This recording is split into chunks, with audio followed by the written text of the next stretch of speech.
too. So I like the bro pick.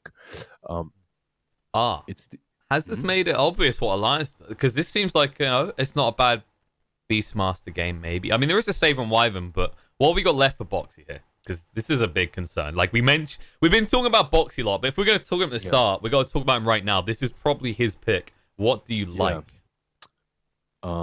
Like one of his favorite heroes used to be that Bat, right? But you're playing into a Nyx Assassin and Morphling on the lane, so that hero kind of isn't really that great in this game.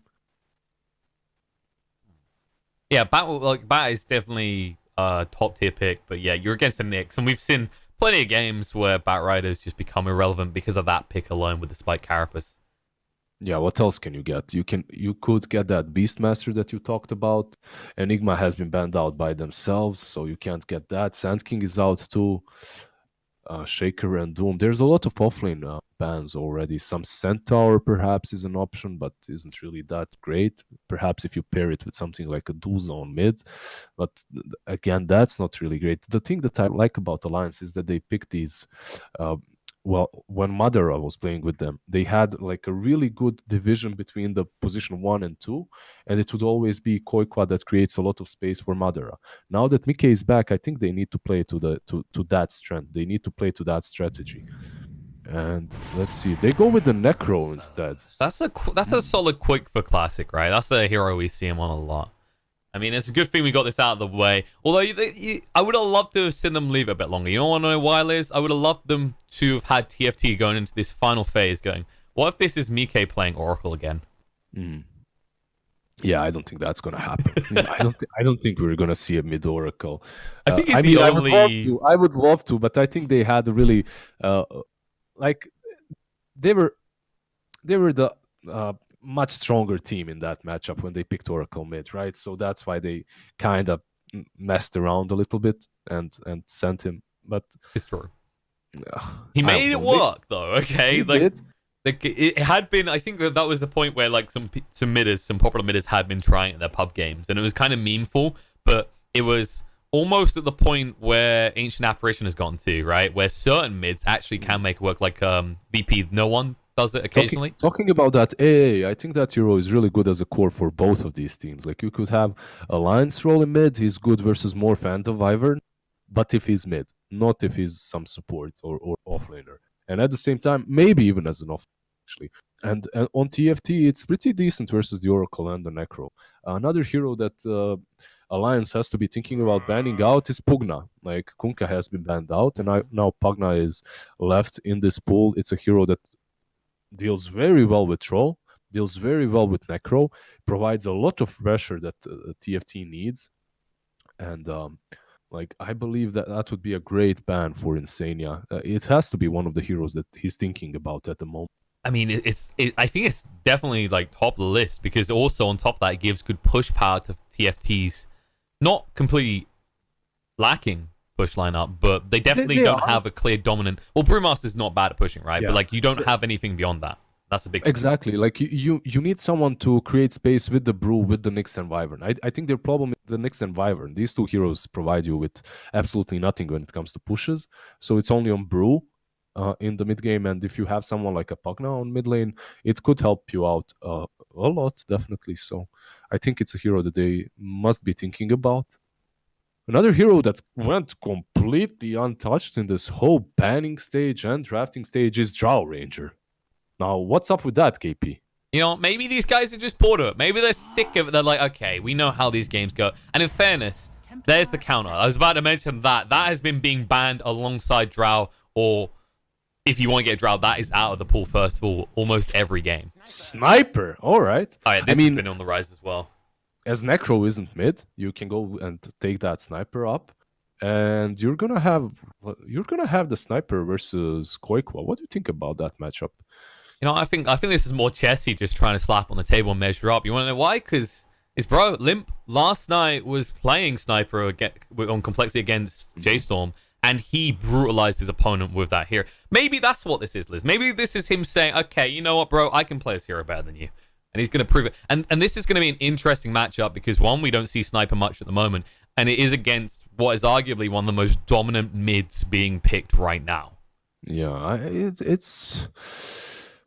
I can't say that I'm completely sold on TFT's draft right now. It's looking very awkward to me, and I'm just interested in seeing what they're gonna do with this because Morphling isn't really a hero that scales really well. Chessie Sniper, yeah, you can scale well if you get like 4 raid bands, 4 raid bands, power treads, and you're pretty strong in the mid game. But at the same time, if Koikwa gets some fast blink dagger, you have this Earth Spirit. He has his natural ability to get on top of you, and then you're gonna have Koikwa with the blink dagger following up. The sniper isn't really gonna have the best uh, time as soon as the laning stage ends. But at the same time, if Chessie gets a really good start, and if they set up this perimeter around him, I've seen some teams do that really well, like Gambit. Whenever they're picking Sniper for FO and mid, like they set up a really good perimeter around him. They don't allow the enemy to invade their jungle, and Sniper is always far behind everyone else. Mm. But the problem is when they're doing that, they have this hero that on position one that can fight early on, and that can be that wall in front of the sniper. Who's gonna be that wall for him? Like he has this water in front of him in the form of frost, in the form of morphling. I mean, it's true. Right now, you look at the way they can play this. It's not maybe optimal to have Morphling as that wall. Right now, you're like Trump. You have no clear plan on how you're going to build this wall. You have no clear, like, big, bulky person that's going to stand there like you would if you had something like a Centaur. And that's another thing. Something like a Centaur might have worked really well for them this draft when they want the Sniper, because that gives you an escape mechanism. And that's one big thing with TFT right now is if you look at both teams, they do both have a save type support, right? But there's no doubt in your mind that the stronger of the two is the Oracle. Which troll is just gonna ham once he pops his ultimate. That's a fair point. I guess my thought process is that you have these kind of dominant ones like that really use that ability against him, such as, for example, Pugna. Razor's another huge one. I like to call that the literal doggy on the leash. He's just following you around being a good pet. And even AA, which we mentioned earlier, that's a great one, right? Because you just cold feet in his battle trance. It's like, okay, he's going to freeze in a second, and he's not going to heal up to a point where he lives. Yeah, so it definitely seems like TFT have given themselves more grounds to react to an initiation from Alliance. But with things like the Earth Spirit and how much damage Oracle can do in lane, do you think Alliance is going to be a more dominant force in the laning phase? I'm just waiting to see how much Chessie is going to be able to do versus the TA, because TA is just so good at the moment on the mid lane, right? I'm wondering how much Shrapnel is going to be able to do versus Refraction. I think it all comes down to these first couple of waves. Oh, I love what Koikoi is doing here. He's checking words. Yeah. But instead, he's just going to take a beating and run back. A little bit. A tiny bit. He was basically trying to get in the tower vision behind the trees, and if the tower attacks you, you know that there's a ward there, so you can devoid it easily. However, there's, I mean, that thing has been around for a really long time, and there's a counterplay. You just plant the ward a little bit further, and then when he opts to plant that sentry, it still doesn't find it. Let's see the bounties. Free going the way of Alliance. So Yeah, the fourth one. one. Yeah, Era is going to pick the last one up. There was a tri-lane committed on this bottom lane. I'm wondering if they're going to stay the same way.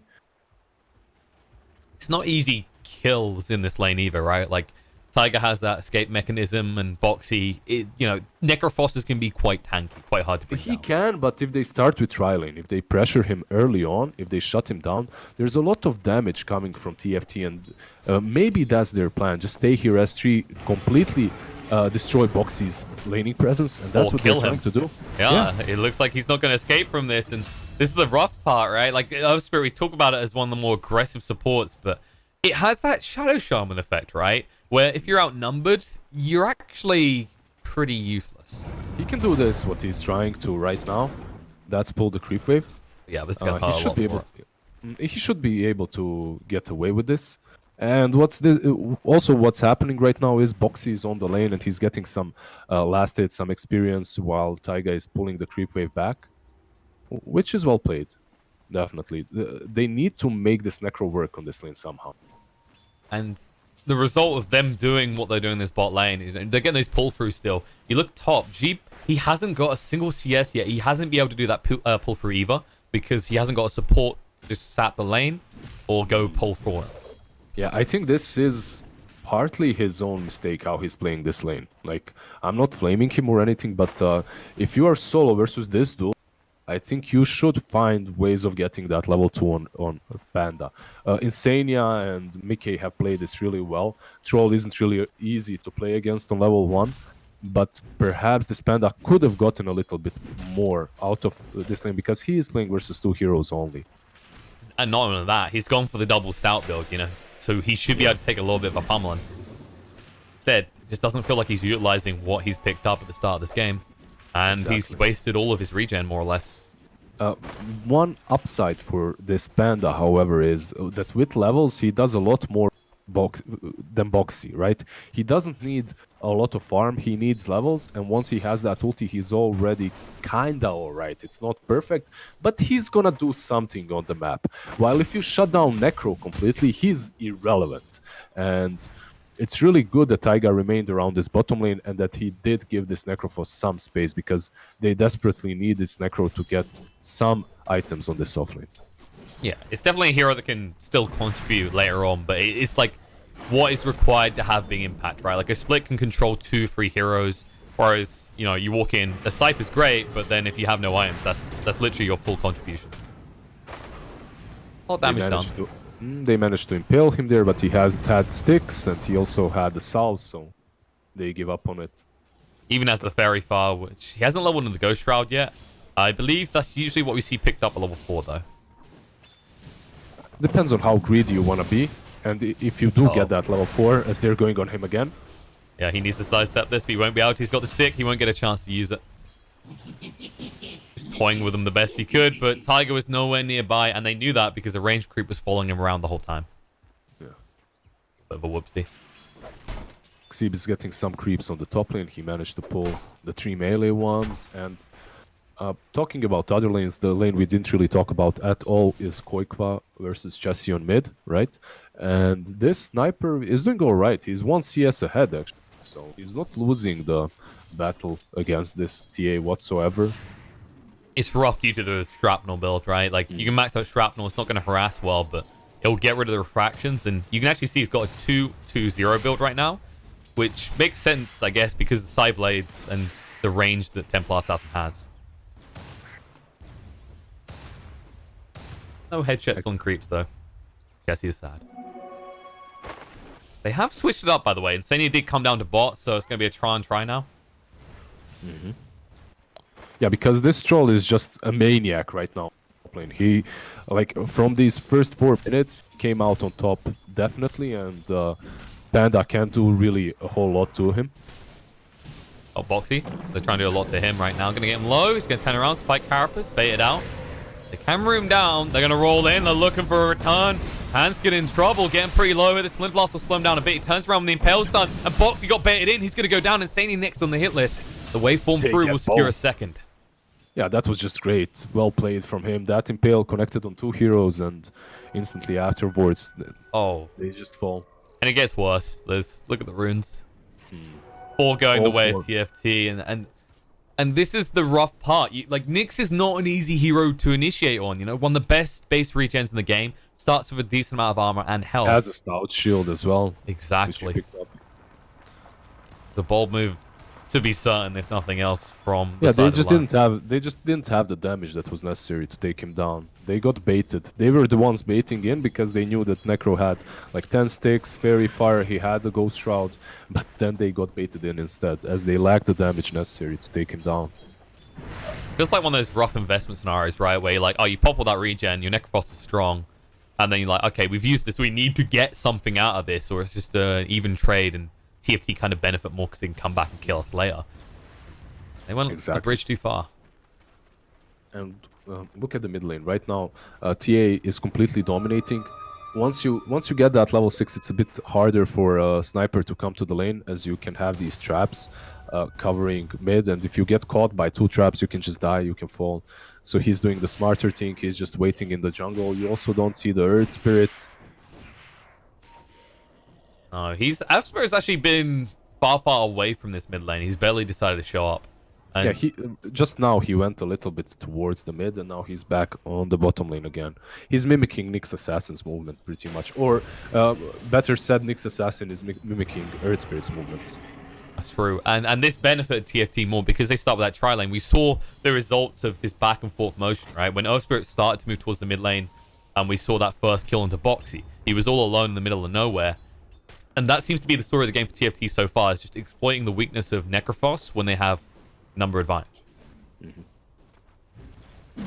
Having a CS advantage right now in the top lane. Mike, he's diving the tower. Battle chance activated, wants to go, and the TV's coming in. Sheep trying to drunkenly run away here. Cold Embrace will save his life, and Mike, oh no. No, he needs to back away right now. He's got the willing axes out. One more hit, he'll get him. And he has got the one charge still. Yeah, he's fine. I think that Cold Embrace there maybe did not have to come true, because perhaps Panda could have just juked him in the vision of the trees, but yep. Yeah, risky way to do it. I mean, you're Wyvern. You think you're helping with Cold Embrace, but this is a reason we rarely ever see the skill used in the kind of early mid-game transition. Bottom lane? They won't be able to quite get him. We'll start to shift up. Frost is safe for now. They don't have 6 on Boxy yet. Yeah, it was Sheep that ported bottom, so you have this Panda pretty much playing as a position 5, just covering his Morphling. I was thinking maybe Frost is gonna port top, and that's why Panda is here, but no. Oh, he makes a quality pos 5. You see that? He even got the block off, but now the rolling Tiger needs to get away. And they get the kill! Frost goes down! Full Agi, and the greed is punished. A trade they'll take. There too. They're moving across with the haste rune, gonna chase for Insania. Protects himself though, the clap's out to slow him down. They need to get enough damage in, but they can't. And they're gonna turn around the route. She's being chased onto right now. Boxy doesn't have 6 still, but he wants to give some love over to the Panda. Roll in, coming in. He's gonna connect on the Nyx. The bolt smash through, double stun out. Boxy in trouble. Hair's got the Ghost Shroud though. Doesn't want to pop it. Pops the stick instead. Now he needs to be careful. No, the Ghost Shroud! Oh, he's dead! He kills himself! The Splinter Blast gets him from error. I'm not sure what that play was. And, well, Boxy knows what it was. It was a little bit of a feed in the end, and Insania is stuck in the trees, surrounded by 3. The alliance crumbles in the bot lane. A bunch of mistakes coming from both teams, obviously. Necro, what he did there is I believe he switched to Int at the same time that he used the Ghost Shroud, so that Splinter Blast really did hurt a lot. Yeah, he definitely switched to Int there to get more out of his heal, right? Yeah. But the Splinter Blast just connected a bit earlier than his heal did, and because of that, he does fall. You know, this was him trying to be a selfless offlaner. He was trying to heal his teammates as well, and that's the price you pay, guys, for trying to be a good teammate. Deep gets that 6. Yeah, he's got the clap. Split's going to come out. Assassinates here as well. Boxy, he only just came back, protected by the Oracle for the moment, but trying to move away with the Ghost Shroud. Going to heal up a lot. Needs some assistance. Mike is here, going to go in. Stuns himself to Spike Carapace, and there is that Cyclone. He can't do anything. Boxy still being chased onto. There's going to be a roll across, trying to connect. Slows ball smash onto 3, but it's not going to be good enough. They don't save the life from Necrophos. They lose the Oracle as well, and on the side, they might lose Tiger if they're not careful. He'll get out, though. Yeah, he gets out. Hansken was just not close enough to use his Impale to catch him. And this is Chassis, by the way. This is Chassis with that 4 raid band build that we were talking about. He can rotate much earlier. Mid lane, Qualifier should be fine here. Well, they've got the urns. They can get through the refraction charges. And Chief's coming in as well. He said he should be fine. This is looking a bit rough, but he dodges out the Impale. And he's got another trap to back him up. He'll just TP away. Yeah, they just don't have the mana on Winter Wyvern to stop him. So he just ports out. That's pretty good. Pretty well played by him. It was a hard kill overall to get. Like, if you had the sniper there, then perhaps you can kill the TA. But without the sniper, it's just very difficult. Yeah, he TP bot, so he wasn't going to show up anytime soon. Look at this sniper, actually. He's ahead of the TA on net worth. We were a little bit worried and concerned, but with that rotation bot, well, he takes the lead. Yeah. He gets 1 kill, 1 assist, takes the lead when it comes to net worth. There is the troll in front of him, but it's not really big of an issue for him at the moment, and I'm really happy that Chassis decided to port bottom and start fighting for TFT, because someone has to. This Morphling, after dying bottom to that Oracle, he just ported top and started farming, you know, so overall Chassis has to be the one that creates a lot of space for his team. Absolutely, and well, he can do a lot of damage alongside farming as well, because he's going for that Maelstrom build, and you know, you look on the side of Alliance, like, what's the comparative element? You've got Mike, who's going for the Sanj and Yasha build, so no Battle Fury plans. Yeah, so they have Mike, he's gonna be scaling very well, and at the same time it's gonna be Koikwa that scales all right too. This is the thing though, Sniper is porting mid and Nyx is too. Koikwa has to be careful. They're backing away. He has got a trap down, so they can't pursue too hard. They will at least get the deny and the rolling from Tiger off the mark, and He wanted to try and maybe get the tower, and instead with the Spike Carapace proc, he'll just give his life for nothing. Well, hello there, Taiga. Free He kills. just rolls in. I think what he attempted doing there is he rolls on to Chessie, perhaps gets the tower and gets Chessie, right? They jump on him somehow, but there's no way. Koikwa just does not have the items necessary, so... I mean, even with Bottom level Mike- 2 Boulder Smash, I don't think he would have gone near the trap that TA had down. But yeah, Mike is That's fine. true. He'll back away. He almost got the tower, but it's out of deny range, so he forces these rotations, and they're getting no value right now, but they might find something. Hanskin Yeah, there's Hanskin. has that Vendetta. Level 7 Nyx. He's a spooky boy. He Yeah. see, look, He said, guys, go. guys, this one right now. Stun's going to come out. Looking on the Oracle. Split's going to be thrown out.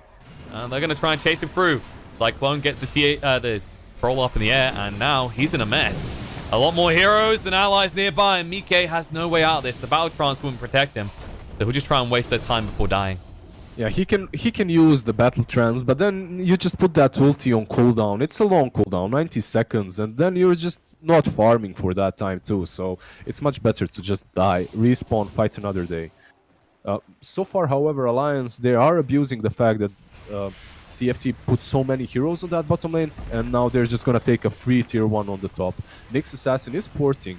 Man, Hanskin is all over the place. He's doing really well. But does he have any follow-up for this top lane move? No, he doesn't. No. But this is definitely one of the heroes that we've seen stand out in the last month or so, right? Oh, the yeah. At the highest levels with their free-man impales, and it kind of proves the potency of roaming invis supports again. Something It's that was really falling off.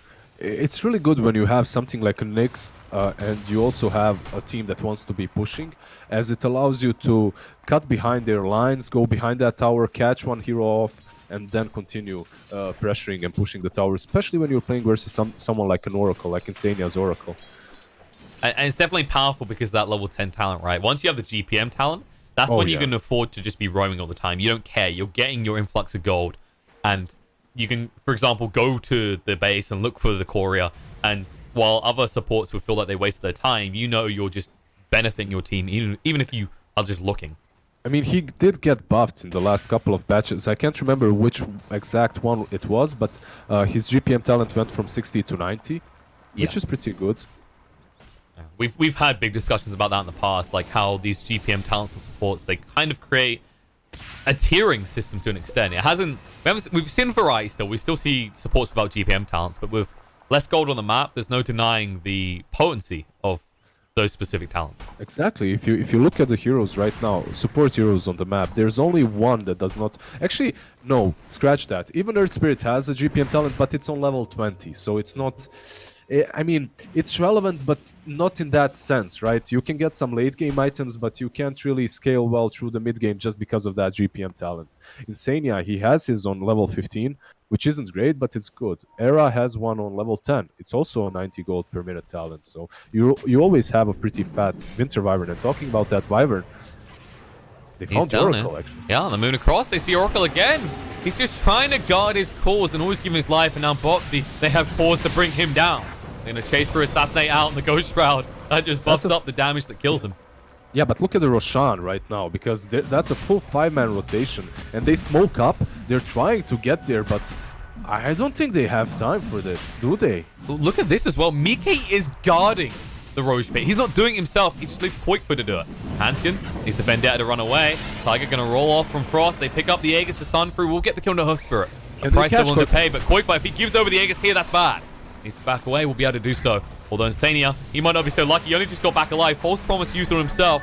He's like, I'll waste their time. Just make sure you escape. Because I will not be happy if you die too. He might even live. It's going to be close. Yes, he's still alive. Yeah, it's the salve. It's the salve play. Like, I see so many players, even in like 6k, 7k average pubs of mine, that aren't abusing that fact. If you're playing Oracle, you need to be carrying a salve at every single point in the game. Like, you need a salve because you pop that ulti and the salve is not dispellable. You can't break it. So you just, unless with you have a hero like a Shadow Demon. So you just pop that salve on someone and he's fine. He's gonna be healing up all the time. And yeah, no, definitely, he just brought another salve out as a result of that. I think the first time we start seeing it main stage a lot, I think it was VP was doing a lot originally. Solo was kind of getting noticed for doing it with the Urn plays a lot of the time. Of course, this game, you're unlikely to get the Urn because you have an Earth Spirit. And it's not about, like, the urns aren't about healing anymore since the changes. Spirit Vessel doesn't benefit healing. Just back to a good old aggressive Spirit Vessel. Speaking of which, Nyx is getting closer to his. He should have it by around... Actually, no, not by the 20-minute mark, because he still doesn't have level 10.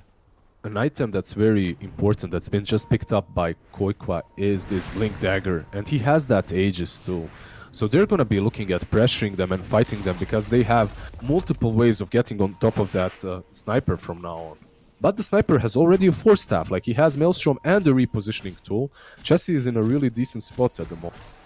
Oh, and he forced us Hanskin in. Beautifully done onto the Troll Warlord here. Assassinate him down, but that's where the aggression will stop. They need to get out because there's rotations coming in. Roll across. However, doesn't hit. Arrow down to half HP from that meld. And now looking on his Jeep. Can they get enough damage in? They have got the sniper. They'll throw it out. They time everything, but no! They didn't quite get it. They'll still kill him, but no additional respawn time for the Brewmaster. He could have saved himself with the ultimate there, but he's only level 10 and he's perhaps thinking, alright, I'll just die here and I'll have my ulti for the next team fight. But truth be told, if they decide to team fight in the next couple of minutes, they're going to be fighting versus an Aegis, and that's not really great. That's true. Showing how pandas have evolved. You know, like, apparently they struggle with procreation, and he's struggling with surviving these type of scenarios, but that's kind of okay for him as long as his sniper's always farming. Yeah, you can see Boxy. He's already going mid. Basically, what Sniper was doing with the Nyx Assassin, he was out pushing mid as much as possible, killing that creep wave, so that Alliance can't just rotate from the bottom to the mid lane, right? They just took a tier 2 bottom. They could have just went mid, but because that creep wave is missing, they would have to waste a bit of their time, so they're forced to go back and just farm up instead. They're also waiting for the BKB on Mickey. That's like, he's not really close to it, but he's not too far either. Need more time. They do have this Aegis, so they can play around, find a few more towers. Yeah, I think they're hitting their timer right now. I don't think they necessarily have to wait a whole lot long. Oh, Mickey gets caught here though. In trouble. They're TPing down to help him, but they're a long way off. They do have the mech on Necro, and they do have the ulti on Troll. And with that SNY completed already, he's super tanky, and he has that extra status resistance, so they decide to fall back. You don't really want to commit too hard onto a Troll, because if they do manage to save him, let's say if Oracle ported, they save the Troll, suddenly you're in a really bad spot. And it's all about positioning when it comes to TFT at the moment. It's about waiting for the items on Frost that are necessary, that are going to allow him to fight, and also waiting for the right moment to fight with this sniper. He needs to have the high ground, right? It's one of these heroes that needs to be standing far away from the grasp of Alliance in order to fight them properly, in order to dish out this damage. He's a glass cannon. That's true. You know, there's an idea for this, right? Rework Sniper, take Assassinate away, or maybe take aim, and we give him an ability just called Watchtower. He just climbs up in a tower and gets extra range. He has the high ground, you know? Climbs up on a cliff. Man, that climbs up and down from a cliff. Oh, that would be cool, right? Arteezy's hero. Like, they would be picking it every single game, I think. Just for that option. Well, not just him. Do you know who else has been spending a lot of time on cliffs recently? Illidan. And it works out because Jenkins, shout out to him for dubbing him Hillidan. Oh, Hillidan. Yeah, I remember that. I remember. Tear in my eye. I was too busy laughing and crying while trying to cast that fight. But yeah, no, it's just some interesting forces like that. That would actually probably be broken, because could you imagine on the mid lane if you had that tower and we said it negated high ground, low ground? You just be able to harass anyone out of lane. Ignore my ideas, Valve. Don't validate the dwarves. Aegis has been reclaimed.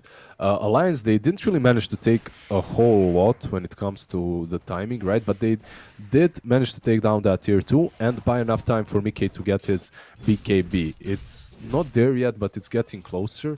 Koikwa is getting that BKB too.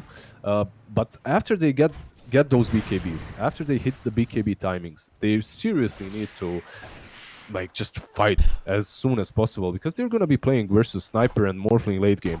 I do not think that they have the better late game potential on their side. And it's not just that, you know, this gap of time that you think you bought yourself as Alliance. Yeah, you got yourself some time on the board to keep farming up, but you know what just happened because of this? Look at the supports on TFT. Both of them have hit level 10. That gold, that passive gold is ticking in now. that will start to just draw a gold advantage in favor of TFT as the minutes just crawl by.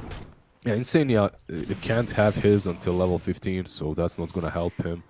And Earth Spirit is the same, almost level 20, so these two supports are gonna be poorer 100%. And Oracle is never really the hero that gets a lot, unless you're kill stealing with Purifying Flames, securing kills, sorry, with Purifying Flames. So Wink. yeah, so overall the supports on the side of Alliance are definitely gonna be poorer. And if you look at Oracle and how he's playing, he's just following his carrier around, trying to save this TA if she just gets initiated on. And Earth Spirit is doing a similar thing when it comes to Troll. While on the other hand, you have the Winter Wyvern. He can always outpush with the Splinter Blast. He's very good when it comes to that. And you have this Nyx Assassin who, with his talent, is gonna get richer and richer.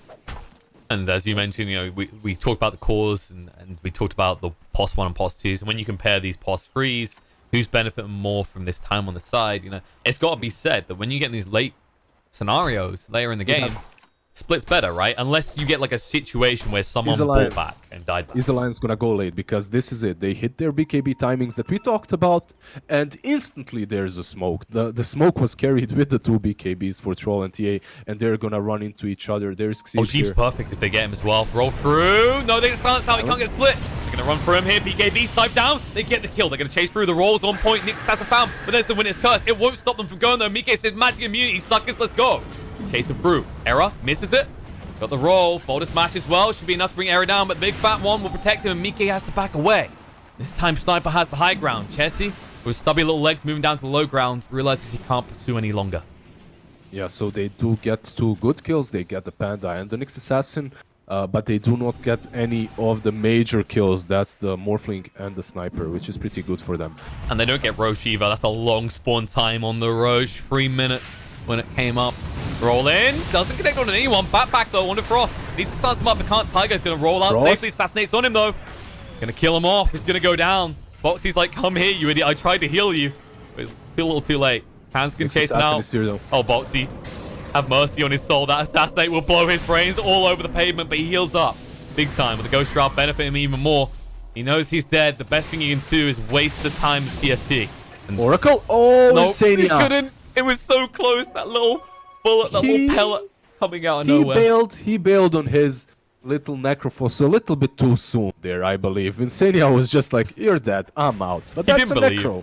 He didn't believe, but that's a Necro. You have to believe. Like, that hero is always playing on the edge of that. And perhaps if you had that Oracle's ulti there, he could have survived and went back. But yeah, it's a long shot. They were all over him, and they probably would have managed to kill him anyway. But you just saw exactly what happened. If you're playing this Sniper, and if you're setting up perimeter around him, if you can't get on top of him, he's gonna wear you down. Once those BKBs are gone, he has shrapnel to work with. He's gonna slow you down. He's gonna pop you with the Mjolnir procs as well. It looked really good for Alliance. It looked like they hit their timing. They get that Panda. They get the Nyx. It looked like they're really realizing that this is their time, right? But they do not jump the correct targets, and that's not because they were playing it wrong. It's because Xyz was up front. It's because he broke that smoke. It's because TFT understands how to play around the Sniper at the moment. So if you're Alliance, you have to adjust. When it comes to this next team fight, you have to find a way of getting on the sidelines, getting on top of Chessie, and that's easier said than done. You know, it's fair to say that Alliance, even if they get G at the start, that's fine if they back away. But they got greedy, right? That was a blind rolling attempt by Tiger. He knew roughly where they were. But when he doesn't connect on anyone, you saw Alliance try and hang around. They're like, guys, we're strong. We've got our BKBs. They can't threaten us. They're on cooldown. One major thing that happened is this ward that's been planted on the high ground. And talking about getting behind them, this ward is going to allow you to do exactly that. Tiger. Assassinate coming out. He'll just roll away, though. And they're Mickey, chasing however, in. he's on the hunt. You said about Chessie, they need to get him. He's going to try and force stuff away, but slow down already. Battle Trance, he's rooted. Sniper is down. Wins Curse out, a little bit too late to help. Stun from Hanskin will buy some time, but he can't get himself out. Roll, doesn't connect. The Silence out, Brewmaster in trouble. Does have a split, might have to commit it. There's going to be a roll through. Tiger activates his ultimate. Rooted up, going to go for the split. Sheem, no! The corner brains, it stops him, and the scythe clashes with his brains and splatters it all across the forest. Oh, that cold embrace once again seals the fate of Panda. That wasn't really... That wasn't a great play. That was I my have to admit. pub wyverns right there, I think is the way we're looking at that, Exactly. Liz. And now instantly into the pit. They do have buyback on the Panda, but no sniper. And can you really fight this rush without the sniper? I don't think you can. So, by the way, I really have to emphasize this.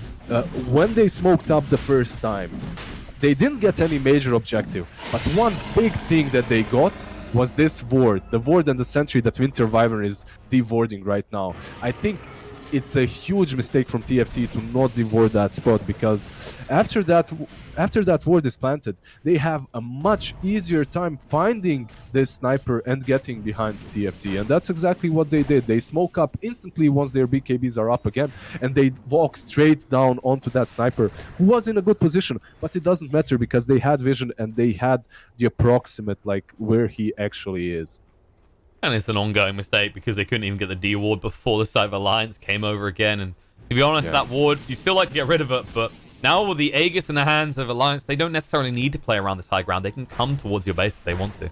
Yeah, you have Aegis, you have Cheese too. And by the way, Qualifier says, no, this cheese is mine. I thought maybe he'd give it across the box, if anything, right? With the Shroud with the heals. Nope. TA needs everything. Boxy, yeah, because you have the Oracle as well, Boxy is very unlikely to die, so you can have him up front, and Koikwa, like, he's most likely the easiest core of Alliance to take down. So giving him the cheese, giving him the Aegis is definitely understandable. Giving him no excuse to lose the fight. He does The problem for Alliance is, like, you can take these fights as much as you want. You can have these proper fights around the base of TFT, but once it comes to pushing that high ground, that's where things get hairier and trickier, because you're pushing high ground versus Wyvern versus Sniper. It's gonna get rough. That's what I think. It's gonna get a lot rougher for them from now. They need a Even with the crucial Aegis and pick Cheese. outside the base, right? Something like a killing a Brewmaster or a Morphling would go a long way. They rotate Exactly. now. Sans comes Next is out. a good kid. Look at that. There's an Orchid pickup on the Qualifier. Yeah, he's going for that Bloodthorn build, which is something that we see done very often. And versus Morphling specifically, versus Panda, versus Nyx, it's such a good pickup in this game. Absolutely. And now they're just going to shove out Bop, because they do see this movement by TFT outside their base. The Wood did spot them for a moment there through the line.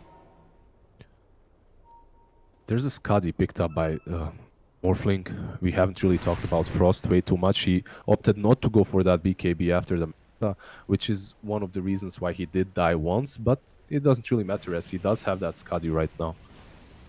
True. And you know, you get a lot of heal from your Wyvern with your full strength. Although at the same time, as we got a preview into mistakes being made earlier on, a Wyvern cold embracing a low health target is usually just a go sign for Boxy to slap that Scythe down. Always a constant worry for them. Mike, he's going for that Satanic next, so the typical build's going to be coming out. Pretty effective against the TFT's lineup as they don't have any channeled stuns. Oh, Brew, he's in trouble. The missed chance is the same as life right now. Go for the TP away, and Jeep, they can't do another. Oh, the roll! Tiger comes in from downtown, and just with the tip of his smash, interrupts the escape plans of this Brewmaster. And that was so close, but at the same time, you know, like, he died on the enemy side. Oh, he doesn't have mana for 2 more seconds. Yeah, Morphling. If they can silence him, they can silence him again right now if they want to. If the Boulder Smash through will snipe him out. Gonna roll in. No TP away for you, and the Spirit Vessel down. Frost, we said they needed a big kill. And if he gets hit out by the Scythe, if he just delays this so he gets hit by a Scythe, it's worse. He's gonna roll away. He's still gonna die. Maybe it won't be a Scythe, at least it's Boxy. He can't get across in time, but Frost's gonna change back over, gonna waveform He's away. running, man. He doesn't have a TP though, and they know this. He's just gonna give over a longer spawn time for himself. 95 seconds on the sideline, and look on the other side of the map. Mike, he's already waiting for that mid-creep wave. They're ready to start moving in. Done up on the troll. Low. It's okay, though. Should be fine. Yeah, he's got an Oracle behind him. He's not that scared. They were trying to pop ulti from Oracle or Troll's ulti, but that's the pickoff you were talking about. That 90 seconds on the sidelines is going to allow Qualifier to take this tier 2 down on top lane, and most certainly they're going to force this Morphling's buyback, like they have to. They still have that Aegis. They're going to be looking at pushing at least one of these sides. You can see that they're converging. Earth Spirit isn't really here yet, but They don't truly need him. Here we go, TA moving in right now. That Aegis So might not hard. last long. Sniper hits so goddamn hard. Boxy, And that ages. you can already see he's actually queuing up the solution in Look their at the mind. damage, Blink man. dagger. Refraction doesn't last long here. They really couldn't push. He's They couldn't do literally anything. he's de-pushing 2 lanes at once. Not through shrapnels, but popping them in the face and then assassinating whoever's in a different lane. That's the problem when you're playing versus a sniper. There's literally no way for you to push unless you take him down first. Like, you have to jump on him somehow. And this is what I was talking about earlier. Like, you have to find a way to pick him off before you go to that high ground, as he's just gonna destroy you the way he did just there. And Morphling, even though he got punished hard, he was on the sidelines for 90 seconds. It didn't really matter, as they didn't manage to take down anything. However, they are still farming across the map, and you can see the TFT, they're just stuck in their base.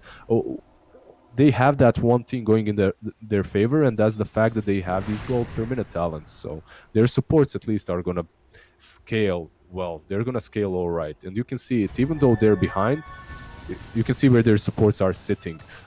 Position 5 Ivern is in front of position 5 Oracle, and same goes, well, it doesn't go for Nyx Assassin, but he's very close when it comes to Taiga's Earth Spirit. And it's a fair assessment, but at the same time also you feel a little bit rough, right? When you pick Nyx, you usually see it coupled with something that has a global presence, whether it's a Spectre, Nature's Prophet, Storm, something that can initiate from far. But TFT, they don't really have that. They can give vision for a sniper, but we've seen where Sniper feels safe, and it isn't outside the base. So unless Alliance are pushing in, you're not... Do you feel like you're not really able to utilize Nyx to the fullest of his capacity? Oh, for sure. It's not like it's always good to have some global presence with that Nyx Assassin. In this game, however, I have to admit, I think Hanskin has done a lot already. Like, he's been having a good game. It's not the perfect game, but he's done all right for considering the position in which his team is in, right? Yeah, most definitely. I guess one thing to kind of look at as well is you did mention the past 5s and Sania. He is just a sliver of XP away from level 15, and there it is. 120 GPM is online. Just start to catch up with the Wyvern fairly quickly as well. Especially this is still interesting. Like, you can see that Alliance, they're completely in control of the game, right? But even with that full control, they aren't really able to do across the map because they aren't able to take down this high ground. And now this is the moment in which TFT can make it or break it. You can see that they're smoking up, and they've scanned out Qualifier, so they know exactly where he is. He has that cheese, but if they manage to control him here, it doesn't matter. And they do. Stun's going to come out. He's in trouble. He does have his BKB. He'll activate it with the fraction to ease the cheese. Doesn't even hesitate for a second. The backup is arriving. Boxy is here. Just getting them away. Qualifier still backing up here. Just wants to hide, and Boxy will back off as well. Chessie, he's pretty scary. Mike going in. BKB gets forced out of Sheep. Now he needs to commit, though. Going to try and chase in, but they won't give him a good split opportunity. Boxy going to be assassinated up. Slow down as well with the clap. Down to half HP. Split's going to come out right now. Roll in. One of the Morphling. Scaring away Chessie's well as the Manta just to get rid of the Magnetize. But now starts up. Morphling taking a lot of damage. Qualifier just poking and prodding. Mike chasing through. The Glimmer Cape protects Chessie, and on the side, you can already see Boxy starting to fall low. They're going to just kite Mike and force him away. Assassinate out. Boxy's almost dead. Buyback from the Nyx Assassin. The Winner's Curse has been popped, and TA won't be killed, but will be delayed. No buyback. Boxy alive. This is problematic. Morphling no way back into the fight because he goes down. Mika with the battle tries to get this time. Brewmaster Shibe tried to move away, but he's going to chase down, killed off. Hansen's next on the hit list, and there's going to be a roll available. Tiger chasing in. The cold embrace won't save the day. It might end it. In fact, this sniper has to buy back after a miserable death, and he's the last one alive. No one on Alliance will fall, and your base is in peril. For what you want of them, but you don't have big buybacks. The 2 who can have now committed an Alliance. They don't need to leave. They're waiting for the creeps, and then they're going to come in for your base. They're going to go back for that Roshan, actually. Because even though they're pushing just against this lonely little dwarf sniper, they don't want any... Yeah, they don't want to risk it. Because those Mjolnir procs, they hurt. This sniper hurts a lot, and they go back for Roshan. They're going to pick it up and then try pushing again. And that's what I said. TFT's moment was right there. It was to make it or break it. Sadly for them, it was to break their own tier 3 because they all died and they had to force the buyback on the sniper. As Qualifier had that cheese, managed to use it, he managed to go back. They used that BKB on Panda, which forced them to initiate properly, right? But they got baited away from their shrine. They got baited away from the high ground. And once that happens, Sniper is out of position and he falls. But I can't blame TFT for trying, because that's what you do in that position. When you're playing this lineup as a sniper, you defend, and then at one point you pop that smoke, you try to catch someone that's been left behind, that's farming too aggressively, and they found a perfect target. It was just like, you see that cookie, you know, you want to eat it, you want to take it, and then there's like 4 guys beating you down instantly after. Yeah. Your base, Jesus, these cookies must be like drugs. Sounds like a deal gone wrong, and it did go wrong, right? When they changed, I think it was where here. This is where it went wrong, right? When that BKB cop committed by Brewmaster, it seemed like Alliance very calmly assessed that actually TFT are fully committed now. If they don't kill someone, they know they've lost the fight. So they just kept kiting and kiting until they got back to this point, and then the turnaround comes in perfectly. Exactly. Now you have the cheese. Now you have the refresher shard on the board. You have the Aegis again on Koikwa. The good news, though, is Frost did at least get his buyback. I mean, it's a very small consolation prize, but at least you have one person who can afford to die on TFT now. Just one. Right now, if you are TFT, you just have to fall back and do the same turtling strategy you did before. There's absolutely nothing else for you. There's no play. Your only play is to keep high ground, set up perimeter around the sniper and try to defend. But it got even harder because they lost the tier 3 on mid, and they're gonna lose their shrines soon. They lost the top one, they're gonna lose the bottom one as well. And you can see TFT, they're just trying to split push. Morphling and Panda, they just did it on the bottom lane. Now they're gonna go top lane, while Sniper is just keeping their base alive. And that's their only play. That's their strategy. The strategical approach that they had to this game was good. The execution was all right, but it wasn't good enough to take down that TA around that shrine fight, and because of that, they're in the situation that they are right now. Absolutely. With those shrines gone, like you were mentioning, you know, the map does begin to feel incredibly small, almost as small as the sniper, but they can take solace in him. You know, I guess you could, like, it's a Tinker effect, but it's a concentrated Tinker effect, right? Where it's like, how do you get my high ground? A Tinker would hurt, but I will hurt you more. And, well, looking at this, we do see the Blink Dagger on boxes, as we saw he was queuing up a long time ago. We aren't seeing it on Tiger, though. We aren't seeing that form. This is the smoke. If they manage to see Sniper, but you can see how Chessy is careful. He's so far behind. Yeah. They notice instantly that these wards have been planted. and they reveal it with the sniper illusion. Yeah. Nikkei will just pop that one, make sure they don't lose the ward straight away. They're on the high ground right now. Morphling is still outside the base, so is the Brewmaster. They won't know that for the second, but they will soon when they don't see his face. Assassinate to try and get them down. Boxy, hit up. Stunned up, even in the Ghost Shroud's going to run out soon. Needs to be careful. These right clicks hurt a lot. Movement in. Silence comes out. No! He's just gone. Qualifier, he gets the kill. See you later, Hans. Going to 1-2 tap. And now Split's going to be forced out, and they have to do something. Mikkei down to half HP and being protected. Is going to just run away. They're melting through the Brewmaster illusion. They need to be careful. This is how pandas go extinct. Jeep. He knows he just needs to zone them out the best he can and escape. But will he? The last illusion just about gets away. That panda will live. Invis and well, magic damage protected. Oracle on point again. And Sania says, hell no, am I letting you go down? Don't even need that keys. And he just died on top lane. They caught him out. The rotation, they were so distracted. They thought everyone was still there from Alliance. And why wouldn't you? They're playing so boldly at your base. It was just Boxy and Taiga on the Earth Spirit that managed to kill him off. And that's your position 1 Morphling. But he isn't really that tanky. He doesn't have that BKB yet. He has the Skadi and the Manta. But if they control him long enough, Boxy has that tag in him, so he's gonna take him down. Well, the good news is he does have buyback, and because of that split, it means Alliance. That's going to be at least 10-15 more seconds before they're at full strength. But in the meantime, they pick up some bounty runes on their way. You're still going to be fighting about more for about 20 seconds. So, yeah, but they were fighting without him in that last. So there's that, right? Like it's all about the sniper. He's the only one really defending. Moving in, Qualifier goes deep. He wants to do the same thing to Hanskin again. And he can't. The Cold Embrace comes out. They're moving in anyway. BKB out of it. He's gone. Mikkei has got no mana for the battle trance. Actually has to back away because of this. They are balls deep and Squealing Hog right now. Qualifier backing up a little bit. Doesn't have refraction. Needs to be careful. The Aegis, it might be popped. He's got refraction. No, he doesn't dodge it though. The Meld missed time. Sniper's going to come in. They've cornered Chessy. Forced stuff to get him away. Aegis has now been reclaimed. Jeep, no split for 35 seconds. They could keep pushing as a result. Moving in. Silence comes out. They see Wyvern, but there it is. Glimmer Cape just in time. They are seriously fearful of this TA. And for good reason. Jeep, clap to slow him down. Roll through. Looking for the connect. Does see the sniper. He does have the Hurricane Pike again. Now, Tiger trying to do enough to keep him out of his fight, but he's going to give his life for it. Now they buy him back, and Sniper in trouble. The witness cuss does nothing. No buyback. He's gone. No buyback, and that might be the crucial deciding moment as Alliance chase forward. They see the opportunity to just wipe through this base. Without the damage to Sniper, TFT have nothing left in the chamber.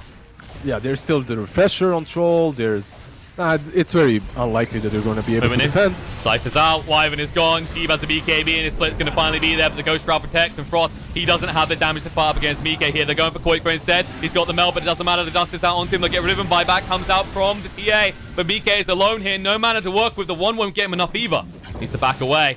He can't use his battle trance. Finally goes for it, but no, he's just short on the mana. TA's back in, and Hanskin, have mercy on this bug. He's going to turn around. Frost needs to escape from this very quickly, but the bash is coming out of Qualifier, just keeping the control. They keep the troll alive. They get the kill, and the buyback will come out. Brewmaster and Morphling alone against the wall because their base is crumbling before their very eyes, and Qualifier moves in for the kill. Brewmaster, he goes for the throat, and he's dead. That's it. The final ones. The GG comes out. Alliance, they take the first game. That's the first game right there, and I mean, Taiga, he just adjusted his item build to the game, and it was just a great play from him. Jumps in with that antagonist, forms that little dwarf into a stone, kicks him far behind from where he can escape from, and they take him down on that low ground. He tries to force himself up, he tries to run away, but it just wasn't enough. Overall, Alliance, they played to their strengths really well. TFT, they did the same thing. They were so careful in this game, the way they approached it. Even in their last moments, they were planting down sentries. They understood that Alliance is going to try to make that smoke action. They bait out with that illusion, but most importantly, those sentries to see when Alliance pops the observer board and tries to jump the Sniper. Sniper is already behind the tier 3s, tier 4s even. I mean, they play really well, and you can see that they're really battling it out for the North. They want to be crowned the King of the North right here, man. And I'm excited for the next game. Absolutely fantastic showing from both teams. It really looked like TFT might have had a foot in it, but it really just slipped out of their control after that fight around the area, the high ground area near the Roche pit. That was the deciding fight, I'd say, where suddenly Alliance had full control, had him by the gonads. And honestly, Tiger, that was the crucial play. That Ags pickup was perfect. You know, we were talking about maybe a Blink Dagger earlier on in the game. Would that be better? Instead, Boxy covered that, and that one remnant change on the Sniper decided everything, as you said.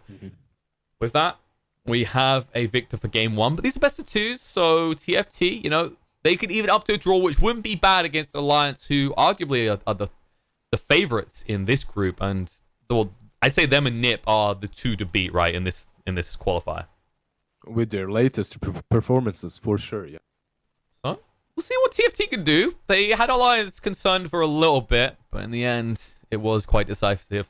We'll see if something's going to do different with game two, or if Alliance are just going to assert dominance in Group A. Stay tuned.